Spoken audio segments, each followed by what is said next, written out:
Olá, pessoal, retornando às nossas aulas de história contemporânea, dando sequência às unificações do final do século XIX. A última aula falando sobre a unificação italiana e agora unificação alemã.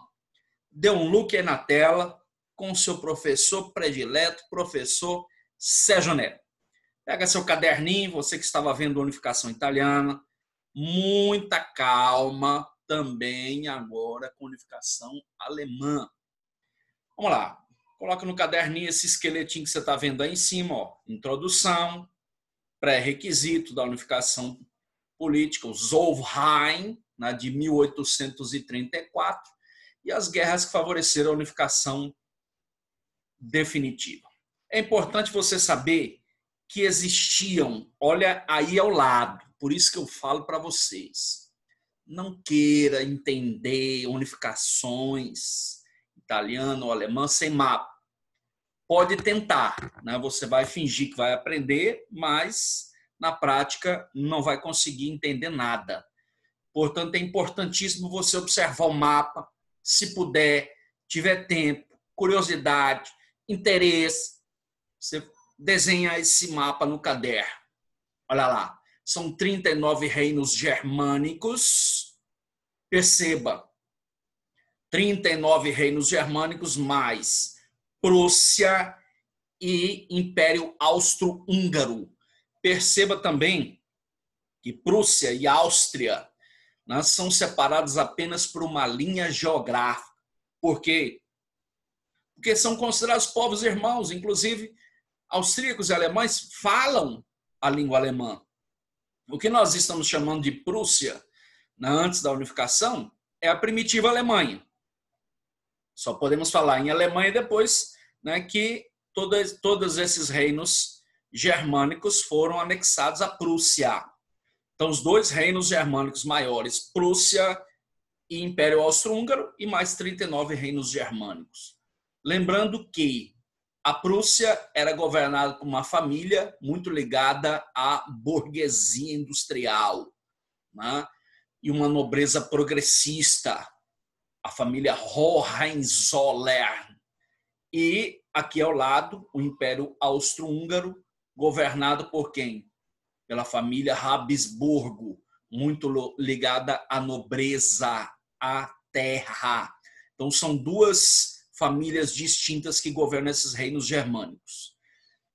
É importante a gente saber também que o pré-requisito, anota no caderno, da unificação política foi a unificação econômica, chamada de Zollverein, União Aduaneira, quando a Prússia, por ter já desenvolvido uma base industrial, necessita de quê? Necessita, né, do mercado consumidor desses reinos germânicos. Então, pré-requisito da unificação política foi, primeiro, a unificação econômica. E toda vez que a gente lembra da unificação política, nós lembramos de uma figura chamada Otto von Bismarck, o chanceler de ferro, e o imperador chamado de Kaiser, né, na Alemanha, Guilherme I da Prússia. Então, esses dois caras, Guilherme I da Prússia e o chanceler de ferro, foram os agentes da unificação. E o pré-requisito da unificação política foi o quê, meu filho? Foi o Zollverein. Como assim Zollverein? Uma unificação econômica, suspensão das barreiras comerciais entre os reinos germânicos em prol de atender às necessidades de quem? Da Prússia. Olha lá, perceba, ó. A Prússia, né, mais poderosa do que esses reinos germânicos, ligada à burguesia industrial, e a Áustria, muito ligada à terra. Aí você tem Otto von Bismarck, chanceler de ferro, né, que era o primeiro-ministro da Prússia, que governava em nome do imperador Kaiser Guilherme I da família Hohenzollern. Vamos lá. Aí, do outro lado, você tem uma figura que a gente já falou na unificação italiana, né, que é Napoleão III, né, que vai ser eleito presidente na França em 1849, na chamada Segunda República. Em 1852, instaura um golpe de Estado e passa a ser imperador da França. Napoleão III, sobrinho de Napoleão Bonaparte, chamado de Luiz Napoleão, sobrinho de Napoleão, com o nome de Napoleão III, o Segundo Império Napoleônico, de 1852 a 70. Você fala, mas isso tem a ver com a unificação? Tem a ver com a unificação da Itália, que nós já falamos, e com da Alemanha. Por quê? Volta um pouquinho.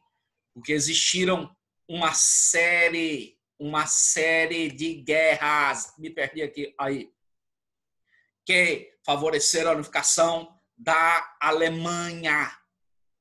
Então, olha lá, quais eram as características do Segundo Império Napoleônico? Expansionismo, política das nacionalidades, bonapartismo, expansionismo é a mesma coisa, tá? A adoção de uma política externa agressiva, dominadora, e a política das nacionalidades se envolvendo em questões estrangeiras para tirar proveito, tá? Então não esquece, tá? Deixa eu enquadrar aqui de novo, olha lá.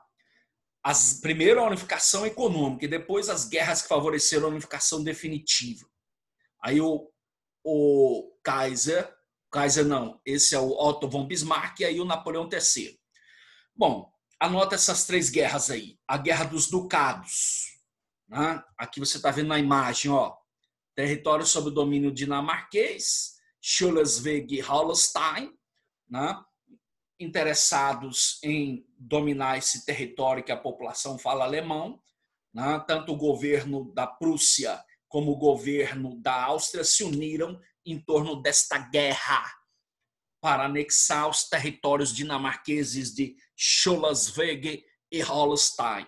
Resultado, cada um dos territórios ficou um para cada lado, né? Holstein para a Áustria, Schleswig para a Prússia. Beleza. 2 anos depois, a Guerra Austro-Prussiana. Veja como se comportou o governo prussiano, né? Expansionista. Inclusive, a gente considera a Prússia ou a Alemanha, né, primitiva, como, vamos dizer assim, um país emergente no final do século XIX, da segunda Revolução Industrial. E aí a Guerra Austro-Prussiana lá. Preste atenção, nessa Guerra Austro-Prussiana, Áustria e Prússia vão ao front de batalha por conta do quê? Desses dois territórios aqui, ó, né? Então, a Prússia quer ser dona sozinha desses dois territórios, os ducados, por isso Guerra dos Ducados. E aí você tem a vitória prussiana. Então, é importantíssimo analisar essas três guerras. Primeiro, a Guerra dos Ducados, em que a Áustria e a Prússia se aliam para tomar territórios dinamarqueses. Depois, uma Guerra Austro-Prussiana, a Prússia ganha os ducados, né, para o seu domínio particular. E aí nós temos a Guerra Franco-Prussiana, que é a guerra mais importante, porque, veja bem, você tem, né, quais são os fatores que levaram a essa Guerra Franco-Prussiana, que foi uma guerra mais ou menos aí 19 de julho de 1870 até janeiro de 71, aproximadamente, né? Você tem o quê? A batalha mais importante, a Batalha de Sedan, né? De um lado a Prússia e seus aliados, do outro lado a França, né? E aí você tem causas dessa Guerra Franco-Prussiana. Essa Guerra Franco-Prussiana teve causas, disputas imperialistas entre o nascente Império Alemão, né? E choque de imperialismos, né? E a questão dinástica do trono espanhol, quando Napoleão III, olha lá, Napoleão III vê que o Kaiser prussiano Guilherme I indica Leopoldo da Bélgica para ser o novo rei da Espanha, né? Quando morre o rei da Espanha, ele fala, não, você é aparentado do rei da Espanha, então você vai assumir o trono espanhol. E aí Napoleão III se coloca contra essa questão dinástica do trono espanhol. Por quê? Porque Napoleão III pensa o seguinte, olha lá, se o Guilherme I coloca Leopoldo para dominar a Espanha, ele vai estabelecer uma união, né, com a Espanha, com a Áustria, podendo até com a Áustria, né, e vai enfraquecer o Segundo Império Francês. Então ele pega aí, declara guerra. Em 1870, em 19 de julho, Napoleão III declara guerra ao Otto von Bismarck, primeiro-ministro prussiano, e ao Kaiser Guilherme, né, o governante imperador da Prússia. E aí nós temos o quê? É importante que,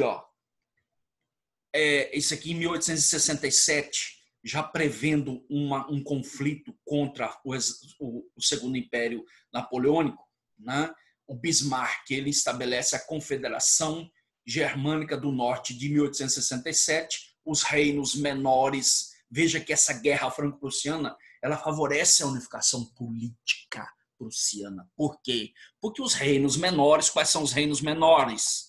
Os reinos menores, olha lá, todos esses aqui aceitam apoiar militarmente a Prússia no caso de uma guerra. Confederação Germânica do Norte, olha aí, eles se aglutinam à Prússia porque eles sabem que um conflito contra o Império, o Segundo Império Napoleônico é iminente. Então eles se aliam à Prússia, Confederação Germânica do Norte. E aí quando Napoleão III declara guerra ao Império Prussiano, envia 200 mil soldados para a cidade de Sedan, né?